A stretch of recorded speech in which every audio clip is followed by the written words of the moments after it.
ଆସନ୍ତୁ ଶୁଣିବା ଶାନ୍ତନୁ କୁମାର ଆଚାର୍ଯ୍ୟଙ୍କ ଗଳ୍ପ ଆଦ୍ୟ ସକାଳ। ଗଳ୍ପ ଆଦ୍ୟ ସକାଳ। ଗାଳ୍ପିକ ଶାନ୍ତନୁ କୁମାର ଆଚାର୍ଯ୍ୟ। ଶୀତ ଦିନର ଗୋଟିଏ ସକାଳ। କେଉଁ ମାସ ସେ କେଜାଣି? ମାଘ କି କାର୍ତ୍ତିକ? ବର୍ଷର କେତେଟା ମାସ? ବୈଶାଖଟା ଖରାଦିନେ ପଡ଼େ ନା ବର୍ଷା ଦିନେ? ଭୃଗୁକୁ ଏତେ କଥା ଭାବିବାକୁ ବେଳ ନଥାଏ। ସେ ଖାଲି ତା ଫୁଙ୍ଗୁଳା ଦେହଟାକୁ ଖରାରେ ଦେଖେଇ ବସିଥାଏ। ସେ ବସିଥାଏ ଗୋଟିଏ ଖଳା ବାଡ଼ିରେ। ଖଳାଯାକ ଧାନ ଗଦା, ନଡ଼ା ଗଦା, ପାଳ ଗଦା। ଗୋଟାଏ ବଡ଼ ନଡ଼ା ଗଦାରୁ କିଛି ନଡ଼ା ବିଡ଼ା ଓଟାରି ସେ ଗୋଟିଏ ଗୁମ୍ଫା କରିଥାଏ। ସେଇ ଗୁମ୍ଫା ମୁହଁରେ ଗୋଡ଼ ଲମ୍ବେଇ ବସିଥାଏ ମଧ୍ୟ ସେ। ତା ଦେହର ପରିଧାନ କହିଲେ ଖଣ୍ଡେ ଛୋଟିଆ ହାଫ୍ ପ୍ୟାଣ୍ଟ। ପ୍ୟାଣ୍ଟର ବୋତାମ ଗୁଡ଼ାକ ହୁଏତ ନଥାଏ, କିମ୍ବା ସେ ସେଗୁଡ଼ିକୁ ଜାଣି ଜାଣି ଖୋଲା ରଖିଥାଏ। ସୁନା ରଙ୍ଗର ପାଣିଚିଆ ଖରା ସୁନା ରଙ୍ଗର ଖଳାବାଡ଼ି ଉପରେ ଝରଝର ଝରି ପଡ଼ୁଥାଏ। ଝରି ପଡ଼ୁଥାଏ ବି ସେ ସୁନା ପାଣି ଭୃଗୁର ସର୍ବାଙ୍ଗରେ। ଭୃଗୁର ଦେହର ରଙ୍ଗ ଗୋରା କି କଳା ସେଥିରେ କିଛି ଯାଏ ଆସେନା, କିନ୍ତୁ ଶୀତକାଳର ସେଇ ପାଣିଚିଆ ସୁନେଲି ଖରା ସେ ଦେହ ଉପରେ ଗୋଟେ କିମିଆ କରୁଥାଏ। ସାରା ଦେହ ଉଲ୍ଲସିତ ହୋଇ ଉଠୁଥାଏ ସେ କିମିଆରେ। ସେଇ ଉଲ୍ଲାସକୁ ଚୁପଚାପ ଅନୁଭବ କରି ଲାଗିଥାଏ ଭୃଗୁ। ଗୋଡ଼ ଦୁଇଟା ତାର ଫର୍କଟେଇ ହେଇ ଲମ୍ବି ଯାଇଥାଏ ସାମ୍ନାକୁ। ସେଇ ଗୋଡ଼ ଦୁଇଟାକୁ ନିରେଖିଲା କ୍ଷଣି ତା ଦେହରେ ଖେଳି ଯାଉଥାଏ ଶିହରଣ। ରୁମ ଟାଙ୍କୁରି ଉଠୁଥାଏ।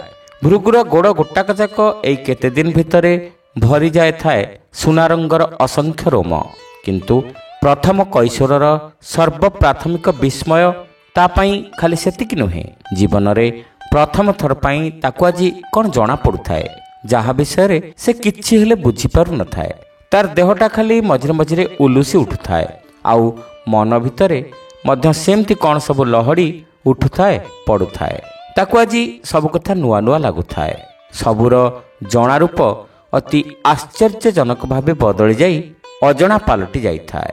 ଗୋଟିଏ ନିଶୁନ ନିକାଞ୍ଚନ ଖଳାବାଡ଼ିରେ 12-13 ବର୍ଷର ବାଳକ ଭୃଗୁ ସେଦିନ ଦ୍ୱିପହରେ ସେଇଭଳି ଏକା ଏକା ବସି ଏପରି ଅଭିଭୂତ ହୋଇପଡ଼ିଥିବା ବେଳେ ଖଳାବାଡ଼ିକୁ ଲାଗିଥିବା ବିଶାଳ ଆଉ ଗହଳ ବଣର ଦାଢ଼ରେ ରହିଥିବା ମେଞ୍ଚାଏ ବୁଦା ଆଢ଼ୁଆଳରେ କି ଗୋଟାଏ ଜନ୍ତୁ କୌତୂହଳବଶତଃ ଅନେକ ବେଳୁ ଅନେଇ ରହିଥାଏ, ଆଉ ମଝିରେ ମଝିରେ ଲମ୍ବା ଆଉ ବେଶ୍ ଚଉଡ଼ା ଲାଲ ଜିଭଟିଏ କାଢ଼ି ପିଲାଟିକୁ ଖତେଇ ହେଉଥାଏ ବା ଓଠ ଚାଟୁଥାଏ। କିନ୍ତୁ ମଣିଷ ଓ ଜନ୍ତୁ ଏ ଦୁହିଁଙ୍କର ମଧ୍ୟସ୍ଥଳଟି ସବୁଦିନ ପରି ଆଜି ବି ଶୂନ୍ୟ ମନେ ହେଉଥିଲେ ମଧ୍ୟ ପ୍ରକୃତରେ ତାହା ଶୂନ୍ୟ ପଡ଼ିନଥାଏ। ଖଳାବାଡ଼ି ଓ ଜଙ୍ଗଲ ମଝିରେ ଯେଉଁ କେତୋଟି ଗୋଟି ଗୋଟିକିଆ ବଡ଼ ଗଛ ଏଯାବତ୍ ନା ମଣିଷର ନା ଜନ୍ତୁର ଇଲାକା ଅନ୍ତର୍ଭୁକ୍ତ ହୋଇ ନିଜର ସ୍ୱାଧୀନ ଅସ୍ତିତ୍ୱ ବଜାୟ ରଖିପାରିଥାଏ, ସେଥିରୁ ଗୋଟିଏ କୌଣସି ଡେଙ୍ଗା ସରସର ଗଛ ଉପର ଡାଳରେ ବସିଥାଏ ଚଢ଼େଇଟିଏ। ଖଳାବାଡ଼ିର ସେଇ ନଡ଼ା ଗଦା କଡ଼ରେ ଗୋଡ଼ ଲମ୍ବେଇ ବସିଥିବା ମଣିଷଟି ସହିତ ବୁଦା ଆଢ଼ୁଆଳରେ ଛକି ବସିଥିବା ଜାନୁଆରଟାକୁ ତା ବସିବା ସ୍ଥାନରୁ ସେ ସମକାଳୀନ ଭାବରେ ଦେଖିପାରୁଥାଏ।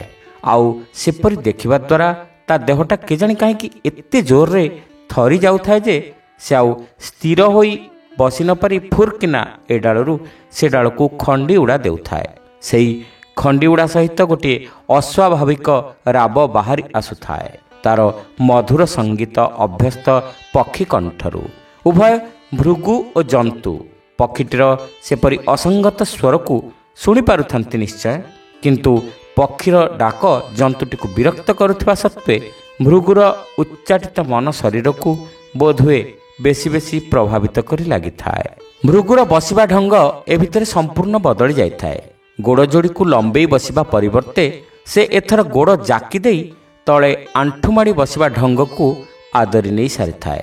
ଫଳରେ ଢିଲା ପେଣ୍ଟ ଖଣ୍ଡକ ତା ଅଣ୍ଟା ତଳକୁ ପୁରା ଖସି ପଡ଼ିଥାଏ।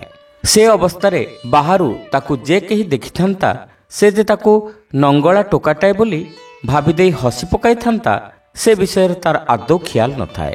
ବରଂ ସେତେବେଳେ ସେ ନିଜ ବିଷୟରେ ନିଜେ ଏତେ ଦୂର ବିସ୍ମିତ ହୋଇ ପଡ଼ିଥାଏ ଯେ ବାହାର ଦୁନିଆ ବା ସେଭଳି କୌଣସି ବାହ୍ୟ ଚିନ୍ତା ତାର ଚୈତନ୍ୟରୁ ସମ୍ପୂର୍ଣ୍ଣ ଅବଲୁପ୍ତ ହୋଇଯାଇଥାଏ। ଖଳାବାଡ଼ିର ନଡ଼ା କୁଟା ଘେରା ଜଗତଟାକୁ ତା ବୟସର ଅନ୍ୟ ସମସ୍ତଙ୍କ ଭଳି ଗୋଟିଏ ଏକାନ୍ତ ଆତ୍ମିକ ଓ ଓ ନିଭୃତ ଜଗତ ବୋଲି ଜ୍ଞାନ କରି ବର୍ତ୍ତମାନ ସେ ନିଜକୁ ଏକ ପ୍ରଗାଢ଼ ବିସ୍ମୟଭରା ଚାହାଣୀରେ ପର୍ଯ୍ୟବେକ୍ଷଣ କରି ଲାଗିଥାଏ।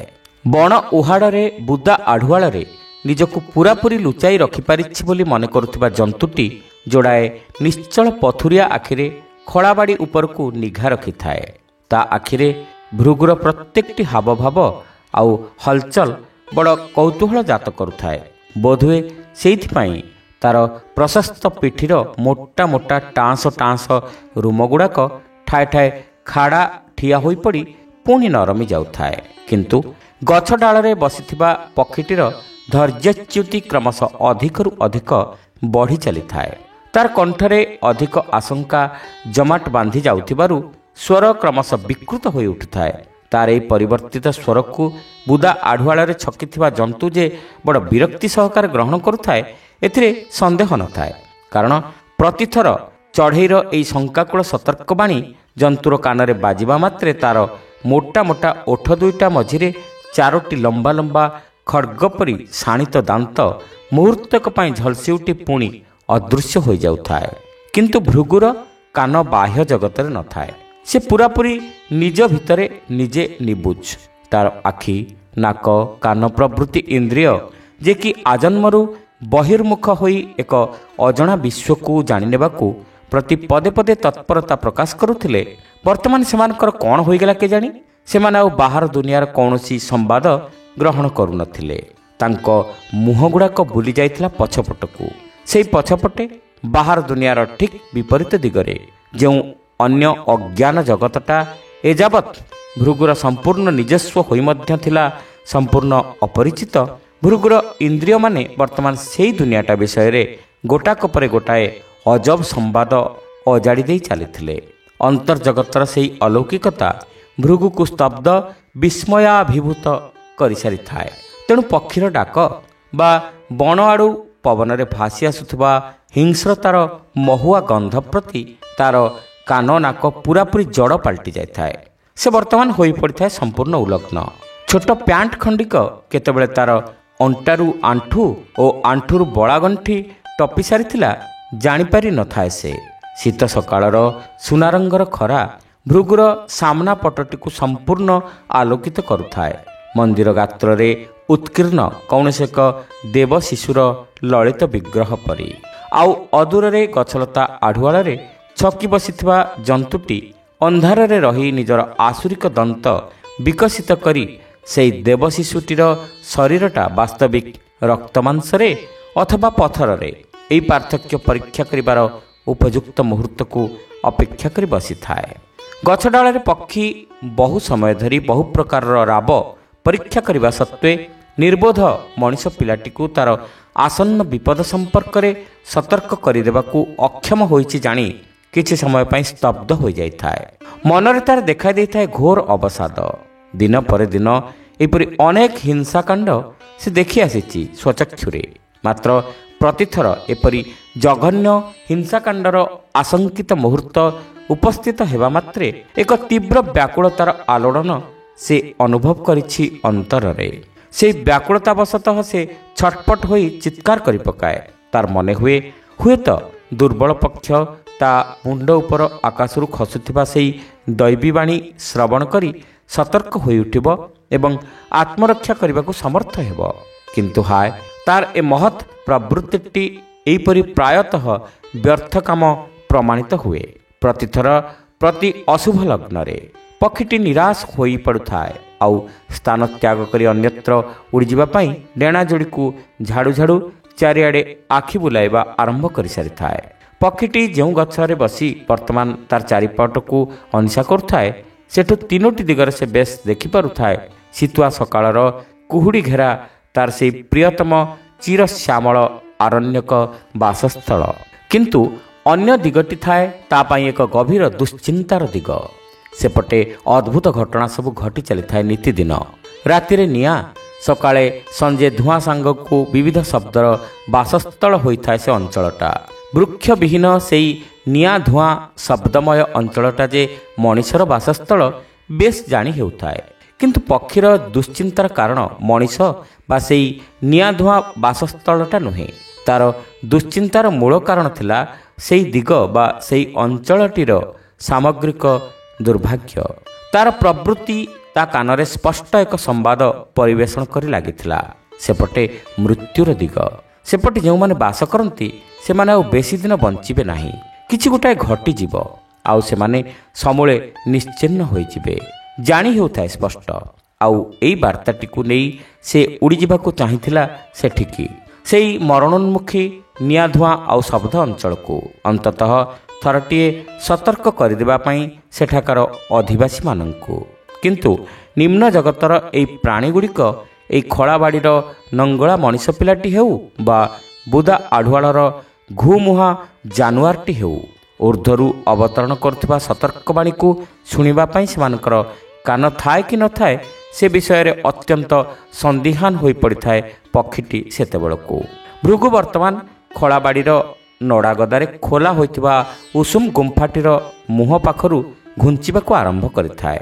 ତାର ହଲଚଲ ଭଙ୍ଗୀରେ ନଥାଏ ବୀରତ୍ୱର ଲକ୍ଷଣ ବା ଡରୁଆ ଭୀରୁ ମଣିଷର ଲକ୍ଷଣ। ତା କାନ୍ଧରେ ଧନୁ ବା ହାତରେ ବର୍ଚ୍ଛାଟିଏ ମଧ୍ୟ ନଥାଏ, ଯଦ୍ୱାରା ସେ ଆତ୍ମରକ୍ଷା କରିବାକୁ ସମର୍ଥ ହୋଇଥାନ୍ତା କୌଣସି ହିଂସ୍ର ଆକ୍ରମଣରୁ। କିନ୍ତୁ ତାର ଲମ୍ବା ଲମ୍ବା ଗୋଡ଼ ଦୁଇଟା ତାକୁ ନିଦରେ ଚାଲୁଥିବା ମଣିଷ ଭଳି କୁଆଡ଼େ ନାହିଁ କୁଆଡ଼େ ବୋହି ନେଇ ଚାଲିଥାଏ ଧୀରେ ଧୀରେ। ତାର ଏଭଳି ଅସହାୟ ଅବସ୍ଥା ଦେଖି ପକ୍ଷୀ ବିସ୍ମିତ ହୋଇଗଲା। ତାର ଭୟଭୀତ କଣ୍ଠରୁ ଅଚାନକ ଏକ କରୁଣ ଆର୍ତ୍ତନାଦ ଅସହାୟ ମଣିଷଟି ଉଦ୍ଦେଶ୍ୟରେ ଖସି ପଡ଼ିଲା। ଆଉ ସେ ସ୍ଥାନ ଛାଡ଼ି ଅନ୍ୟ ଆଡ଼କୁ ଉଡ଼ିଯିବା ପରିବର୍ତ୍ତେ ଗଭୀର କୌତୂହଳ ସହକାରେ ଭୃଗୁର ଗତିବିଧି ପ୍ରତି ତାର ଦୃଷ୍ଟି ଆବଦ୍ଧ ହୋଇଗଲା।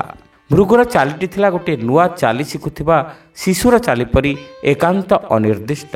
କିନ୍ତୁ ସେ ଯେ ଖଳାବାଡ଼ି ଛାଡ଼ି ହିଂସ୍ର ଜନ୍ତୁର ନିବାସ ସେହି ଅରଣ୍ୟ ପ୍ରାନ୍ତର ବୁଦାଗୁଡ଼ିକ ଆଡ଼କୁ ମୁହେଁଇ ଯାଉଥିଲା, ହଠାତ୍ ଏହି ଆଶଙ୍କା ବଳବତୀ ହୋଇ ପଡ଼ୁଥିଲା ମୁହୂର୍ତ୍ତ ପରେ ମୁହୂର୍ତ୍ତ। ଚଢ଼େଇଟି ଶିହରି ଉଠିଲା, ଆଉ ଗଛର ଉପର ଡାଳରୁ ଝାମ୍ପ ମାରି ଖସି ପଡ଼ିଲା ସିଧା ଭୃଗୁର ମୁଣ୍ଡ ଉଚ୍ଚ ଗୋଟିଏ ଛୋଟ ଗଛ ଉପରକୁ।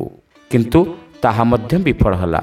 ସ୍ୱପ୍ନରେ ବୁଡ଼ି ରହି କୁହୁଡ଼ିରେ ପହଁରୁଥିବା ନଙ୍ଗଳା ମଣିଷ ପିଲାଟି ତା ପାଇଁ ପକ୍ଷୀର ସମସ୍ତ ଜାଗତିକ ସମ୍ବେଦନକୁ ଆଡ଼ ଆଖିରେ ଥରେ ଅନେଇବାକୁ ମଧ୍ୟ ଇଚ୍ଛା କରୁନଥିଲା।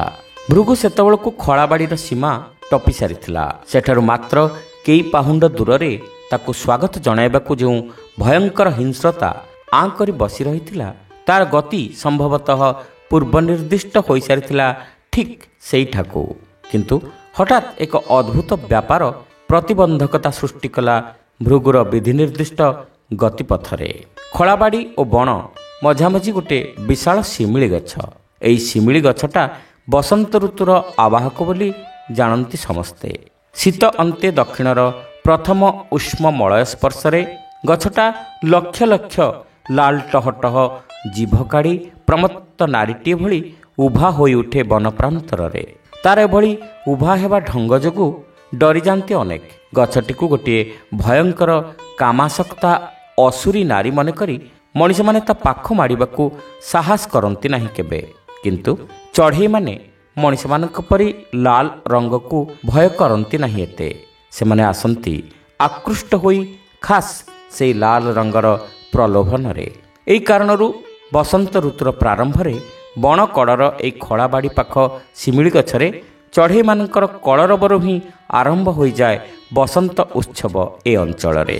ସ୍ୱପ୍ନାଚ୍ଛନ୍ନ ଅବସ୍ଥାରେ ଭୃଗୁ ହୁଏତ ଆକୃଷ୍ଟ ହୋଇ ଚାଲିଥାନ୍ତା ସେଇ କାମାସକ୍ତ ଅସୁରୀ ନାରୀ କୁହାଯାଉଥିବା ଶିମିଳି ଗଛଟା ଦିଗରେ। ଚଢ଼େଇର ଚାହାଣୀରେ ଉଲଗ୍ନ ମଣିଷଟି ନିଜେ ମଧ୍ୟ ଖୁବ୍ କାମାସକ୍ତ ହୋଇପଡ଼ିଥିବା ଭଳି ଦିଶୁଥାଏ। ତାର ଅବସ୍ଥା ଲକ୍ଷ୍ୟ କରି ପକ୍ଷୀ ହୃଦୟରେ ମଣିଷଟି ପାଇଁ କିଞ୍ଚିତ୍ ଅନୁକମ୍ପା ଜାତ ହୋଇଥାଏ। ଭୃଗୁ କିନ୍ତୁ ପକ୍ଷୀର କାରୁଣ୍ୟମୟ ଚାହାଣୀ ସମ୍ପର୍କରେ ଆଦୌ ସଚେତନ ନଥାଏ। ସେ ସିଧା ଆଗେଇ ଯାଉଥାଏ ସେ ଗଛଟି ପାଖକୁ। ତାର ସରୁ ଲମ୍ବା ଲମ୍ବା ହାତ ଯୋଡ଼ିକ କାନ୍ଧର ଖୁଆ ମୂଳରୁ ଦୁଇ ବିପରୀତ ଦିଗରେ ସମ୍ପୂର୍ଣ୍ଣ ବିସ୍ତୃତି ଲାଭ କରି ସାରିଥାଏ। ଏହାପରେ ଯାହା ଘଟିବାକୁ ଯାଉଥାଏ ସେ ସମ୍ପର୍କରେ ପକ୍ଷୀର ଆଉ ସନ୍ଦେହ ନଥାଏ। ଶିମିଳି ଗଛର ବିଶାଳ କଣ୍ଟକିତ ବକ୍ଷରେ ଏକ ରକ୍ତାକ୍ତ ଆଲିଙ୍ଗନ ସହିତ କାମ ବିହ୍ୱଳ କିଶୋରଟିର ସବୁତକ ସ୍ୱପ୍ନ ଆଉ ମୁହୂର୍ତ୍ତକରେ ନିଶେଷ ହୋଇଯିବ ପକ୍ଷୀ ବୁଝିପାରୁଥାଏ। କିନ୍ତୁ ଏ କ'ଣ? ଭୃଗୁର ସମ୍ପୂର୍ଣ୍ଣ ଅପ୍ରତ୍ୟାଶିତ ଆଚରଣରେ ପକ୍ଷୀର କରୁଣାର୍ତ୍ତ କଣ୍ଠରୁ ଏକ ସମ୍ପୂର୍ଣ୍ଣ ଅପ୍ରତ୍ୟାଶିତ ସଙ୍ଗୀତର ପ୍ରାଥମିକ ଘୋଷା ପଦଟି ବଳେ ବଳେ ବାହାରି ଆସିଲା। ସେ ଲୋମୋଦ୍ଗମ ହୋଇ ଲକ୍ଷ୍ୟ କଲା, ଆଦ୍ୟ ଯୌବନର ପ୍ରଥମ ସ୍ପର୍ଶରେ ପ୍ରମତ୍ତ ନବକିଶୋରଟି କୌଣସି କାରଣରୁ ଶିମିଳି ଗଛକୁ ଆଲିଙ୍ଗନ କରି ରକ୍ତାକ୍ତ ହୋଇପଡ଼ିବା ପରିବର୍ତ୍ତେ ଗଛଟିକୁ ବାରମ୍ବାର ଦେବୀ ଦେବୀ ସମ୍ବୋଧନ କରୁ କରୁ ବୃକ୍ଷମୂଳରେ ଭୂମିଷ୍ଠ ହେଲା। ଆଉ ତାପରେ ବୃକ୍ଷର ପାଦକୁ ଏକ ପରମ ପ୍ରେମିକ ପରି ଘନ ଘନ ଚୁମ୍ବନ କରିବାକୁ ଲାଗିଲା। ଭୃଗୁର ଏ ମାତଲାମି ଚଢ଼େଇକୁ ଆଚମ୍ବିତ କରୁଥିଲା ସତ, କିନ୍ତୁ ଲଟା ଆଢ଼ୁଆଳରେ ରହି ଏଯାବତ୍ ଗୋଟିଏ ମଣିଷ ପିଲାର ଯାବତୀୟ ହାବଭାବକୁ ଏକଧ୍ୟାନରେ ଅନାଇ ରହିଥିବା ପଶୁଟା ପାଇଁ ସେହି ମୁହୂର୍ତ୍ତଟି ଥିଲା ପରମ ସୁଯୋଗର ମୁହୂର୍ତ୍ତ। ଶିକାରକୁ ଏଥର ଅନାୟାସରେ କବଳିତ କରିପାରିବାର ସାହସ ତା ମନରେ ବେଶ୍ ଦୃଢ଼ ହୋଇସାରିଥାଏ। ସେଥିପାଇଁ ବୁଦା ଆଢ଼ୁଆଳରୁ ବେପରୁଆ ଭାବେ ଫଟା ଭୂଇଁ ଆଡ଼କୁ କେଇପାଦ ସେ ମାଡ଼ି ଆସିଥାଏ। ଜନ୍ତୁଟାର ଏ ଧରଣର ଚାଲିରୁ ତାର ଅସଲ ମତଲବ ଠଉର କରିନେବା ପକ୍ଷୀ ପକ୍ଷରେ ବିଶେଷ କଷ୍ଟକର ନୁହେଁ। ତେଣୁ କଣ୍ଠରୁ ସ୍ୱତଃ ପ୍ରବାହିତ ସଙ୍ଗୀତର ଧାରାକୁ ସେ ଜୋର କରି ଚାପି ନେଇ ଏକ ବିକଟ ଚିର୍ଚିରା ରାବରେ ଶାନ୍ତ ବାତାବରଣଟିକୁ ଛିନଛତର କରି ପକାଇଲା। ସେ ଶବ୍ଦରେ ଜାନୁଆରଟା ଚମକି ପଡ଼ିଲା। ତାର ଜକ୍ ଜକ୍ ଆଖି ଯୋଡ଼ାକ ଲକ୍ଷ୍ୟଭ୍ରଷ୍ଟ ହୋଇଗଲା। ଘୋର ବିରକ୍ତିକର ସେହି ଚଢ଼େଇଟାର ସ୍ଥିତି ପ୍ରତି ସଜାଗ ହେଉ ହେଉ ଜନ୍ତୁଟା ପଶ୍ଚାତ୍ପଦ ହେଲା ଓ ବୁଦା ଛାଇରେ ମିଶିଗଲା। ଭୃଗୁ ଶିମିଳି ଗଛଟି ପ୍ରତି ତା ପ୍ରାଣର ସର୍ବପ୍ରାଥମିକ ଆବେଗଟିକୁ ନିବେଦନ କରିସାରି ଏଥର ଏକ ମୁକ୍ତ ଜଗତ ଆଡ଼କୁ ନିଜକୁ ଉନ୍ମୁକ୍ତ କରିଦେଇଥାଏ। ତାର ମୌଳିକ ଲକ୍ଷଣ ସ୍ୱରୂପ ସେ ତାର ଲମ୍ବ ଲମ୍ବ ହାତ ଦୁଇଟିକୁ ମୁଣ୍ଡ ଉପରକୁ ଟେକିଥାଏ ଓ ଟିପରେ ଠିଆ ହୋଇ ଉହୁଙ୍କିଲା ପରି ପବନକୁ ତା ମୁଣ୍ଡ ଉପରର ଶୀତଦିନର ପରିଚ୍ଛନ୍ନ ନେଳି ଆକାଶଟିକୁ ଧରି ପକାଇବାକୁ କିଛି ସମୟ ସାଧନା ଚଳାଇଥାଏ। ପରେ ପରେ ଗୋଟିଏ ବଣୁଆ ମୂଷା ଧାଇଁ ପଳାଉଥିବାର ଦେଖି ସେ କ'ଣ କରିବ ଜାଣି ନପାରି କିରିକିରି ହୋଇ ହସି ଉଠୁଥାଏ ମଧ୍ୟ। କିନ୍ତୁ ପର ମୁହୂର୍ତ୍ତରେ ସେହି ହସଟା ହିଁ ଅକାରଣ। ସତେକି ଏଇଆ ପ୍ରମାଣ କରିଦେବା ପାଇଁ ସେ ଗୋଟିଏ କାନ୍ଦୁରା ମୁହଁ ଦେଖାଇ ଚାରିଆଡ଼କୁ ଅନାଇ ଦେଉଥାଏ।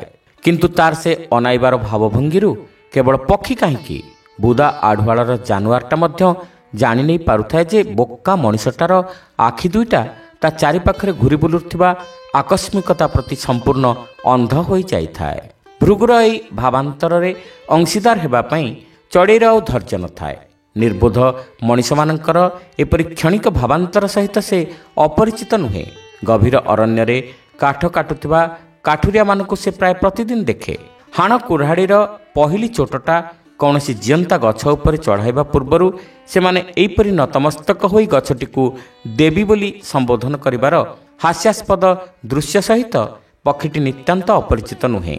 ସେହିପରି ସେ ଦେଖି ଆସିଛି ଏହି ନିର୍ବୋଧ ମଣିଷମାନଙ୍କର ଆଉ କେତେ ପ୍ରକାର ଦୁର୍ବୋଧ୍ୟ ବ୍ୟବହାର। ବଣ ଭିତରେ ଝରଣା କୂଳରେ ମଦ୍ୟପ ମଣିଷମାନେ ମାତାଲ ଅବସ୍ଥାରେ କିଭଳି ସ୍ୱର୍ଗରୁ ଅବତରଣ କରିଥିବା ଦେବଲୋକର ପରି ବା ଗନ୍ଧର୍ବମାନଙ୍କ ପରି ସଙ୍ଗୀତ ଓ ନୃତ୍ୟପ୍ରିୟ ପରମ ପ୍ରେମିକ ପାଲଟି ଯାଆନ୍ତି ଦେଖିଛି ସେ ଅନେକ ବାର। କିନ୍ତୁ ଏହି ପରମ ପ୍ରେମିକ କିପରି ହଠାତ୍ ପଶୁ ପାଲଟି ଯାଆନ୍ତି ଓ ଜଣକର କଟାମୁଣ୍ଡକୁ ଅନ୍ୟ ଜଣେ ଓଜନିଆ ଫଳଟିଏ ଗଛରୁ ତୋଳି ଆଣିଲା ପରି ତୋଳି ଧରି ବଣରୁ ବାହାରି ନିଶ୍ଚିନ୍ତରେ ବାଟ ଚାଲେ, ସେଇ ନିଆଁ ଧୂଆଁ ଆଉ ଶବ୍ଦମୟ ଜନପଦଟି ଦିଗରେ ସେ ଦୃଶ୍ୟ ମଧ୍ୟ ସେ ଦେଖିଛି। ତେଣୁ ଭୃଗୁର ନବଯୌବନର ମାତଲାମିକୁ ଏକ ସାମୟିକ ଖିଆଲ ବୋଲି ଧରିନେବା ଛଡ଼ା ସେଥିରେ ଆଉ କିଛି ଗୁରୁତ୍ୱ ଥିବା ପରି ମନେ କରିପାରୁନଥାଏ ପକ୍ଷୀଟି। କିନ୍ତୁ ସେତେବେଳକୁ ଭୃଗୁର ମାତଲାମିର ଅନ୍ୟ ଏକ ଦୁର୍ବୋଧ ଦିଗ ସ୍ପଷ୍ଟ ହୋଇ ଉଠିଥାଏ। ଖଳାବାଡ଼ିକୁ ବହୁତ ପଛରେ ପକାଇ ସେ ବର୍ତ୍ତମାନ ପ୍ରାୟ ସେହି ବିପଦାଞ୍ଚଳର ସୀମା ଟପି ସାରିଥାଏ, ଯେଉଁଠି ହିଂସ୍ର ଜନ୍ତୁଟି ସମ୍ଭବତଃ ତା ପାଇଁ ମୁହଁ ମେଲା କରି ଚୁପଚାପ ଲେପଟେଇ ପଡ଼ି ରହିଥାଏ। କିନ୍ତୁ ଆଶ୍ଚର୍ଯ୍ୟର କଥା, ପିଲାଟି ସେ ଦିଗରେ ଅଧିକ ଅଗ୍ରସର ହେବା ପୂର୍ବରୁ କୌଣସି ଅଜଣା କାରଣରୁ ଏକ ସମ୍ପୂର୍ଣ୍ଣ ଅପ୍ରତ୍ୟାଶିତ ବ୍ୟବହାର ପ୍ରଦର୍ଶନ ପୂର୍ବକ ଲଥ୍ କରି ବସି ପଡ଼ିଲା ଭୂଇଁ ଉପରେ। ସେଥିପାଇଁ ଅବଶ୍ୟ ସେ ଗୋଟିଏ ସ୍ଥାନ ନିର୍ବାଚନ କରିନେଇଥିଲା, ଯେଉଁ ସ୍ଥାନରେ ବସିଲେ ତାର ଆଖି ବୁଦା ଆଢ଼ୁଆଳର ହିଂସ୍ରଜନ୍ତୁର ଆଖି ସହିତ ମିଶିଯାଇ ଚାରିଆଖି ହୋଇଯିବା ଆଦୌ ଅସମ୍ଭବ ନୁହେଁ ବୋଲି ପକ୍ଷୀ ବେଶ୍ ଜାଣିପାରୁଥିଲା। କିନ୍ତୁ ଏହା ସହିତ ପକ୍ଷୀର ସନ୍ଦେହ ମଧ୍ୟ ନଥିଲା ଯେ ନିର୍ବୋଧ ମଣିଷଟି ନିଶ୍ଚୟ ଆଖି ମେଲା କରି ଅନିସନ୍ଧିତ୍ସୁ ଦୃଷ୍ଟିରେ ସାମ୍ନାର ବୁଦା ଭିତରକୁ ନ ଅନାଇ ସମ୍ଭବତଃ ତାର ଆଖି ଦୁଇଟିକୁ ବନ୍ଦ କରିସାରିଥିଲା। ଫଳରେ ବୁଦା ଆଢ଼ୁଆଳର ହିଂସ୍ରଜନ୍ତୁ ପ୍ରତି ସେ ନିଜକୁ ଏକ ସହଜ ଶିକାରରେ ପରିଣତ କରିଦେଇଥିଲା ସ୍ୱଇଚ୍ଛାରେ।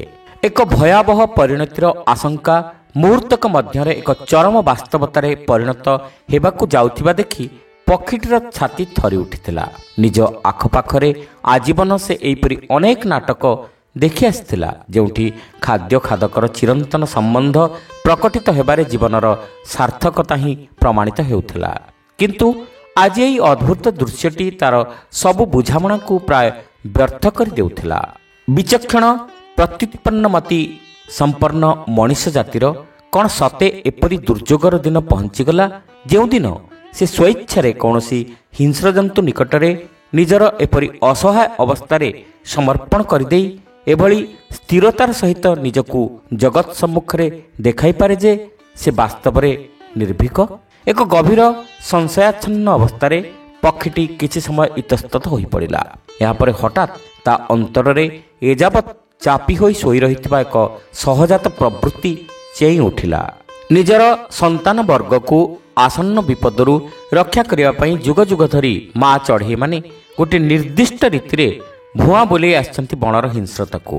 ଛୁଆମାନଙ୍କ ଆଡ଼କୁ ମୁହେଁଇ ଆସୁଥିବା ସର୍ପ ବା ଅନ୍ୟ ବିଡ଼ାଳମାନଙ୍କ ଗତିରୋଧ କରିବା ପାଇଁ ମା ଚଢ଼େଇମାନେ ସିଧା ଆଗେଇ ଆସନ୍ତି ଠିକ୍ ସେମାନଙ୍କର ମୁହଁ ପାଖକୁ, ଆଉ ସାମାନ୍ୟ ଦୂରତାରେ ରହି ନିଜକୁ ସମ୍ପୂର୍ଣ୍ଣ ସମର୍ପଣ କରିଦେଲା ପରି ଭାଙ୍ଗି ପଡ଼ନ୍ତି ସେମାନେ ଭୂଇଁ ଉପରେ ଏତେ ଆକସ୍ମିକ ଭାବେ ଯେ ସହଜଲବ୍ଧ ଶିକାରକୁ ଛାଡ଼ି ନପାରି ଜନ୍ତୁ ଲକ୍ଷ୍ୟଭ୍ରଷ୍ଟ ହୋଇପଡ଼େ ଅତି ଅନାୟାସରେ। ଦିଗ୍ଭ୍ରଷ୍ଟ ଜନ୍ତୁ ଏଥର ଛୁଆଙ୍କୁ ଛାଡ଼ି ଆଗେଇ ଆସେ ଭଗ୍ନପକ୍ଷ ମା ପକ୍ଷୀଟିଆଡ଼େ। କିନ୍ତୁ ଏପରି ଛଳନାରେ ସିଦ୍ଧହସ୍ତା ମା ପକ୍ଷୀମାନଙ୍କ ନିକଟରେ ହିଂସ୍ରତା ହିଁ ପରାସ୍ତ ହୁଏ। ଅବଶେଷରେ ପାଖେଇ ଆସୁଥିବା ପଶୁ ନିକଟରୁ ଖଣ୍ଡି ଉଡ଼ା ଦେଇ ମା ପକ୍ଷୀ କ୍ରମେ କ୍ରମେ ଦୂରେଇ ଯାଏ। ହିଂସ୍ରତା ମାର ଅନୁଧାବନ କରୁ କରୁ ଖାଦକର ପ୍ରାଣରକ୍ଷା ହୁଏ। ଭୃଗୁର ଅଲକ୍ଷ୍ୟରେ ପକ୍ଷୀଟି ତାର ମା ପାଲଟିଗଲା। ଗଛ ଡାଳରୁ ଲଥ କରି ଖସି ପଡ଼ିଲା ସେ, ଆଉ ଚିଁ ଚିଁ ଶବ୍ଦ କରି ନିଜ ପ୍ରତି ଦୃଷ୍ଟି ଆକର୍ଷଣ କରିବାକୁ ଲାଗିଲା। ଏହାପରେ ମହାପ୍ରକୃତିର ଦୁର୍ଲଙ୍ଘ୍ୟ ନିୟମଟି କାର୍ଯ୍ୟକାରୀ ହେବା ଛଡ଼ା ଗତ୍ୟନ୍ତର ନଥିଲା। ଭୀଷଣକାୟ ବୁଢ଼ା ବାଘଟି ଅତ୍ୟନ୍ତ ଦୟନୀୟ ଭାବେ ପକ୍ଷୀର ମାତୃପ୍ରକୃତିର ଲୀଳାସୂତ୍ରରେ ଆବଦ୍ଧ ହୋଇପଡ଼ିଲା। ଚଢ଼େଇଟି ବାରମ୍ବାର ଛଟପଟ ହୋଇ ଖଣ୍ଡି ଉଡ଼ା ଦେଇ ଦେଇକା ଭୃଗୁ ନିକଟରୁ ଯଥେଷ୍ଟ ଦୂରକୁ ବାଘଟାକୁ ଭୁଲେଇ ନେଇ ଚାଲିଗଲା। ଅରଣ୍ୟ ସୀମାନ୍ତରେ ଉଲଗ୍ନ ବାଳକଟି ଚକା ପକେଇ ଆଖି ବୁଜି ଦୀର୍ଘ ସମୟ ଧରି ବସି ରହିଲା। ବାହ୍ୟ ଜଗତରେ ତାର ସେହି ଅସହାୟ ସ୍ଥିତିକୁ ସେହି ମହାପ୍ରକୃତି କେଉଁ ସବୁ ଲୀଳା ରଚନା କରି ଚାଲିଥିଲା ତାହା ଜାଣିବା ପାଇଁ ତାର ଅନ୍ତର୍ଦୃଷ୍ଟି ସେ ପର୍ଯ୍ୟନ୍ତ ପରିସ୍ଫୁଟନ ହୋଇନଥିଲା। କିନ୍ତୁ ନବଯୌବନର ଆଗମନୀ ସଙ୍ଗୀତ ତା କାନରେ ଯେତିକି ଅମୃତ ବର୍ଷଣ କରିଥିଲା, ଜୀବନର ଅସଲ ସ୍ୱାଦ ଅନୁଭବ କରିବା ପାଇଁ ତାହା ଥିଲା ପର୍ଯ୍ୟାପ୍ତ। ଭୃଗୁ ଆଖି ଖୋଲିଲା। ସ୍ପଷ୍ଟ ଦିବାଲୋକରେ ସେତେବେଳକୁ ତା ଚତୁଃପାର୍ଶ୍ୱର ଜଗତ ଝଲଝଲ ହୋଇ ଝଟକୁଥିଲା। ତା ଆଖି ମିଟମିଟ ହୋଇଗଲା। କିନ୍ତୁ ସେହି ମିଟମିଟ ଆଖିରେ ବଣ ଆଡ଼କୁ ଚାହିଁ ସେ ଏକ ଅପୂର୍ବ ଦୃଶ୍ୟ ଦେଖିଲା। ପ୍ରଥମେ ସେ ଆଦୌ ବୁଝିପାରିନଥିଲା କ'ଣ ତାର ମାନେ। ବାଘଟାଏ ଛୋଟ ପିଲାଙ୍କ ଭଳି କାହା ସାଙ୍ଗେ ଖେଳୁଛି ଯେମିତି। ସେ ଉଠି ପଡ଼ିଲା। ଏକ ଅସ୍ୱାଭାବିକ କୌତୂହଳ ତାକୁ ଆକୃଷ୍ଟ କଲା। ଯନ୍ତ୍ରବତ୍ ସେ ଚାଲିବାକୁ ଲାଗିଲା ସେହି ଦିଗରେ। ଘଟଣାସ୍ଥଳରେ ଭୃଗୁ ପହଞ୍ଚିବା ପୂର୍ବରୁ ଗୋଟିଏ ଚଢ଼େଇର ଅସ୍ୱାଭାବିକ ବ୍ୟବହାର ଓ ତା ସହିତ ଗୋଟିଏ ବେଶ୍ ବୟସ୍କ ବ୍ୟାଘ୍ରର ତତୋଧିକ ଅସ୍ୱାଭାବିକ ଛକ୍କା ପଞ୍ଜା ଦୃଶ୍ୟ ତାକୁ ହାସ୍ୟାସ୍ପଦ ମନେ ହେଲା। କିନ୍ତୁ ସେ ଅଟକିଗଲା। ଆଶ୍ଚର୍ଯ୍ୟ ହେଲା। ତାର ମନେ ପଡ଼ିଗଲା ଖଳାବାଡ଼ିରେ ବସିଥିଲା ବେଳେ ଚଢ଼େଇଟା ବାରମ୍ବାର ତା ମୁଣ୍ଡ ଉପରେ ଫୁରଫାର ଉଡ଼ିବାର। ସେତେବେଳକୁ ସେ ଲଙ୍ଗଳା ହୋଇସାରିଥିଲା ଓ ଏତେ ବଡ଼ ଖଳାବାଡ଼ିରେ ଏକା ଏକା ବୁଲୁଥିବାରୁ ନିସଙ୍କୋଚରେ ଯାହା ଇଚ୍ଛା ତାହା କରିଯାଉଥିଲା। କିନ୍ତୁ ବର୍ତ୍ତମାନ ତାର ସନ୍ଦେହ ହେଲା ଏଇ ଚଢ଼େଇଟା ତାକୁ ଅତି ପାଖରୁ ଥାଇ ଦେଖିନେଇଛି, ଆଉ ତାର ଆଦ୍ୟ ଯୌବନର ସବୁ ଗୁମର ଜାଣି ନେଇ ପାରିଛି। ଚଢ଼େଇଟାକୁ ନେଇ ଭୃଗୁ ମନରେ ଭୀଷଣ ଲଜ୍ଜା ଜାତ ହେଲା। ଆଉ କୌଣସି କାରଣରୁ ତାର ଡେଣା ଭାଙ୍ଗି ଯାଇଛି, ଆଉ ବାଘ ହାବୁଡ଼ରେ ମଧ୍ୟ ପଡ଼ିଛି ଚଢ଼େଇଟି। ସେ ଦୃଶ୍ୟରୁ ପ୍ରଥମେ ସେତିକି ବୁଝିପାରି ପିଲାଟିକୁ ଖୁସି ଲାଗିଲା। ସେ ଯେଉଁଠି ଠିଆ ହୋଇଥିଲା ସେଇଠି ରହିଗଲା ଓ ଦୃଶ୍ୟଟିକୁ ଉପଭୋଗ କରିବାକୁ ଲାଗିଲା। ହିଂସ୍ର ପଶୁର ଦୃଷ୍ଟିକୁ ଯଥାସମ୍ଭବ ନିଜ ପ୍ରତି ଆକୃଷ୍ଟ କରି ରଖିବାର ଯେଉଁ ଦାୟିତ୍ୱଟି ପକ୍ଷୀ ଆପେ ଆପେ ଗ୍ରହଣ କରିନେଇଥିଲା, କ୍ରମଶଃ ତାହା ଅସମ୍ଭାଳ ହୋଇପଡ଼ୁଥିଲା। କିନ୍ତୁ ଅଦୂରରେ ଖୁଣ୍ଟ ଭଳି ଠିଆ ହୋଇ ନିର୍ବୋଧ ପରି ହସୁଥିବା ଅଭାଗା ମଣିଷ ପିଲାଟିକୁ ମଝିରେ ମଝିରେ ଅନାଇ ଦେଇ ସେ ବେଶୀ ବେଶୀ ଅବଶ ଅନୁଭବ କରୁଥିଲା। ଯାହା ପଳା ନଙ୍ଗଳା ଟୋକା, ଚିତ୍କାର କରୁଥିଲା ପକ୍ଷୀ। ପଳା ସେ ନିଆଁ ଧୂଆଁ ଆଉ ଗୋଳମାଳ ଭିତରକୁ, ଯେଉଁଠି ଅନ୍ତତଃ ଆଉ କିଛି ଦିନ ବଞ୍ଚିଯିବୁ। ତତେ କିଏ କହିଲା ଋଷି ବନିବାକୁ ଏଇ କମ୍ ବୟସରୁ? ତତେ କିଏ ଶିଖେଇଲା ଏମିତି ଛଳନା କରିବାକୁ, ଗଛକୁ ଦେବୀ ବୋଲି ଡାକିଦେଇ ଚଢ଼େଇମାନଙ୍କ ଛାତିରେ ଅଯଥା ବାତ୍ସଲ୍ୟ ମମତା ଯୋଗାଇବାକୁ? ଯା ପଳା ପଳା, ନଚେତ୍। ହଠାତ୍ ଚଢ଼େଇଟା ଫୁର୍କିନା ଉଡ଼ିଗଲା ଭୂଇଁ ଉପରୁ ଗଛ ଡାଳକୁ। ଚମକି ପଡ଼ିଲା ଭୃଗୁ। କ୍ଳାନ୍ତ ଅବଶ ବୁଢ଼ା ବାଘଟା ଚଢ଼େଇର ମାୟାରୁ ମୁକ୍ତି ପାଇବା ମାତ୍ରେ ମୁହଁ ଫେରାଇ ଦେଖିଲା ଠିକ୍ ତାର ହାତ ପାହାନ୍ତିରେ ଅସଲ ଶିକାର। ଭୃଗୁର ଆଖି ବର୍ତ୍ତମାନ ମୃତ୍ୟୁ ସହିତ ଚାରିଚକ୍ଷୁ। କିନ୍ତୁ ସେତେବେଳେ ସେ ବାଘକୁ ଦେଖୁନଥିଲା କି ମୃତ୍ୟୁକୁ ଚିହ୍ନି ନଥିଲା। ସେ ବିସ୍ମିତ ହେଉଥିଲା ଚଢ଼େଇଟା ଯୋଗୁଁ। ମୃତ୍ୟୁ ମୁଖରୁ ଏତେବେଳ ସେହି ଚଢ଼େଇଟି ତାକୁ ବଞ୍ଚେଇ ରଖିଥିଲା। ସେ ଖାଲି ବିସ୍ମିତ ନ ହୋଇ ଏଥର ଅପୂର୍ବ ଆହ୍ଲାଦର ଢେଉ ଉପରେ ନାଚିବାକୁ ଲାଗିଲା, ଖାସ୍ ଚଢ଼େଇଟା ଯୋଗୁଁ। ଭୃଗୁ ଉପରକୁ ମାତ୍ର ଅଧଟିଏ ଝାମ୍ପ ମାରି ବାଘଟା ଅଟକିଗଲା। ନିଜର ଏପରି ବ୍ୟବହାରରେ ଜାନୁଆରଟା ସତେକି ଖୁବ୍ ବିସ୍ମିତ ହୋଇପଡ଼ିଲା। ସେ ପୁଣି ଥରେ ଭୃଗୁ ଉପରକୁ ଲମ୍ଫ ଦେଲା। ପିଲାଟି ତଥାପି ଭୂଇଁ ଉପରେ ଠିଆ ହୋଇ ରହିଥିଲା। ତା ମୁଣ୍ଡ ଉପରେ ଗଛ ଡାଳରେ ବସି ପକ୍ଷୀଟିଏ ଅଦ୍ଭୁତ ଦୃଶ୍ୟ ଆଖି ପୂରେଇ ଦେଖି ଚାଲିଥିଲା। ମଝିରେ ମଝିରେ ଆଖିରୁ ଆନନ୍ଦାଶ୍ରୁ ବହିଲା ପରି ତା କଣ୍ଠରୁ ଲଳିତ ମୂର୍ଚ୍ଛନାର କୌଣସି ଏକ ସଙ୍ଗୀତ ଝରି ପଡ଼ୁଥିଲା। ଏସବୁ ସତ୍ତ୍ୱେ ବାଘ ତଥାପି ସ୍ଥାନ ଛାଡ଼ି ଅନ୍ୟତ୍ର ଚାଲିଯାଇ ନଥିଲା। ସେ କେବଳ ଅପେକ୍ଷମାଣ ଥିଲା କେଜାଣି କେଉଁ ଏକ ସୁଯୋଗକୁ। ଶ୍ରୋତାବନ୍ଧୁ, ଏଇଠି ଶେଷ ହେଲା ଗଳ୍ପ ଆଦ୍ୟ ସକାଳ। ଗପଟି ଆପଣମାନଙ୍କୁ କେମିତି ଲାଗିଲା କମେଣ୍ଟ କରି ନିଶ୍ଚିତ ଜଣାଇବେ। ଚ୍ୟାନେଲରେ ନୂଆ ହୋଇଥିଲେ ସବସ୍କ୍ରାଇବ୍ କରିବାକୁ ଭୁଲିବେ ନାହିଁ। ରହିଲୁ, ନମସ୍କାର।